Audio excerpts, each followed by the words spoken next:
In the early 17th century, the tranquil valleys of Isinay and Ituy, nestled in the Caraballo Mountains, were anything but peaceful. These valleys, home to the fierce Isinay and Gaddang peoples, became the stage for a dramatic clash with the Spanish invaders. The arrival of Spanish friars and their relentless quest to baptize and convert these indigenous warriors would ignite a series of events that would echo through history. When the Spanish friars first arrived, the Ilocanos were rare in what is now called Nueva Vizcaya. The approximately 4,000 Isinay inhabited a valley called Isinay, while an equal number of Gaddang were spread across the adjacent valley called Ituy. Despite their distinct identities, the Spanish, blinded by their colonial arrogance, lumped them together under the term Gaddang, seeking to resettle them in villages centered around Dominican churches. The Isinay and Gaddang, renowned for their headhunting prowess, were not easily subdued. Despite Spanish firearms, they frequently escaped back to their ancestral villages. Their spirit of resistance culminated in a significant uprising on November 6, 1621. The Gaddang meticulously planned their revolt. They aimed to free their leaders held captive in Nueva Segovia. Sakin, a Gaddang leader, was dispatched to negotiate their release under false pretenses. Amidst this turmoil, Friar Alonso Hernandez replaced a weary friar in Abuetan. His arrival coincided with the Gaddang's decision to accelerate their revolt, fearing retribution from the Spanish. The Gaddang warriors, stripped of all but their weapons, their bodies slick with oil, gathered under their leaders. Among them was Felipe Utepe, a 23-year-old leader raised by the friars, who now stood at the heart of the rebellion. Utepe entered the church in Pilitin, instructing Friar Hernandez to flee and save the church's valuables. His brother, Gabriel Daag, impatiently urged him to focus on the revolt. The Gaddang warriors, nearly 800 strong, set the village of Pilitin ablaze, forcing the inhabitants to join their cause or face death.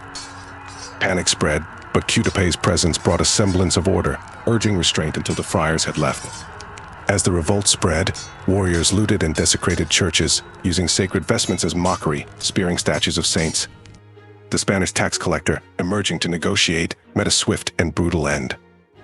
Friar Pedro de Santo Tomas, a longtime friend of the Gaddang, pursued them into the mountains, negotiating peace and securing the return of 300 families. His diplomacy temporarily quelled the rebellion.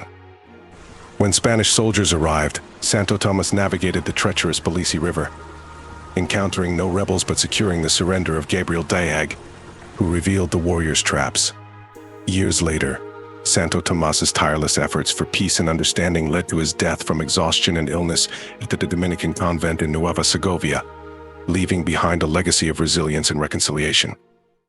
The tale of the Gaddang and Isinay, their fierce resistance, and the complex interplay of colonial power and indigenous resilience remains a testament to the enduring spirit of the peoples of Nueva Vizcaya. The Gaddang and Isinay's rebellion was not just a reaction to Spanish oppression, but a testament to their deeply rooted warrior culture. Headhunting was a significant aspect of their society, a rite of passage and a symbol of bravery. This cultural practice added to their fearsome reputation and made the Spanish conquest all the more challenging. The Spanish, despite their superior weaponry, struggled to understand and integrate these complex societies. Their attempts at reducing revolts through religious conversion often backfired, as the Gaddang and Isinay held their traditions and autonomy sacred. The rebellion of 1621 was not an isolated incident. It was part of a broader pattern of resistance across the Philippine archipelago. Indigenous groups from the mountainous regions to the coastal plains resisted Spanish colonization through various means, from outright rebellion to subtle forms of defiance. This resistance was not just about rejecting foreign rule, but about preserving a way of life that had existed for centuries. The Gaddang and Isinay's fierce independence and willingness to fight for their freedom inspired other groups and left a lasting legacy in Philippine history. The story of Felipe Capay, a leader raised by friars who chose to lead his people in rebellion, embodies the complex interplay between indigenous cultures and colonial influences. His leadership during the revolt showcased a deep understanding of both worlds, making his actions all the more poignant.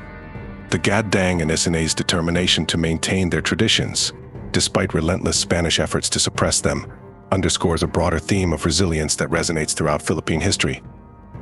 Their story is a powerful reminder of the enduring spirit of resistance against colonial oppression. In the end, the Spanish colonization of the Philippines was marked by a series of ongoing conflicts and negotiations, with indigenous resistance shaping the course of history. The legacy of the Gadang and Isinay rebellions continues to inspire pride and reflection on the rich and tumultuous history of the Filipino people. The complex interactions between the Spanish and indigenous Filipinos during this period were not limited to violent confrontations. There were also moments of cultural exchange and adaptation. The Spanish introduced new technologies, crops, and practices that, while initially resisted, eventually became integrated into local cultures. However, these exchanges were often fraught with tension. The Spanish attempts to impose their religion, culture, and social structures met with varying degrees of acceptance and resistance. The Gadang and Isinay, like many other indigenous groups, selectively adopted elements that they found beneficial while fiercely guarding their autonomy and cultural identity. One significant aspect of this period was the role of religious syncretism. Despite the Spanish efforts to impose Catholicism, many indigenous groups blended Christian practices with their traditional beliefs. This created a unique form of folk Catholicism that persists in various forms across the Philippines today. The legacy of these cultural interactions is evident in the rich tapestry of modern Philippine culture, where indigenous traditions and colonial influences coexist and complement each other. The valleys of Isinay and Itui, the mountains and rivers of Nueva Vizcaya, remain silent witnesses to the courage and struggles of the Gadang and Isinay. Their legacy lives on in the hearts and minds of their descendants, who carry forward the spirit of their ancestors. As we reflect on these events, we are reminded of the importance of understanding and preserving our history. The past is not just a series of dates and events, but a rich tapestry of human experiences that shape who we are today. The echoes of the past reverberate through the present, reminding us of the sacrifices and resilience of those who came before us. The story of the Gadang and Isinay and their defiance against colonial rule is a powerful reminder of the strength and spirit of the Filipino people. As we conclude this episode, let us remember the lessons of history. The struggle for freedom, identity, and cultural preservation is a universal theme that resonates across generations. It is through understanding and honoring our past that we can build a better future.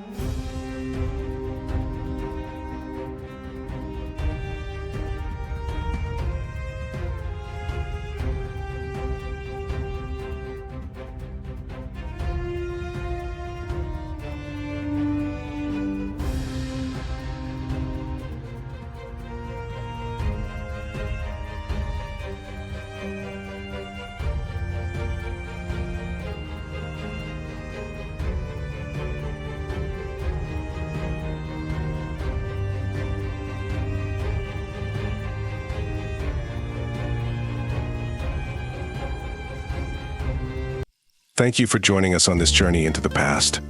To delve deeper into the fascinating world of Philippine history, be sure to check out the resources listed below on our channel.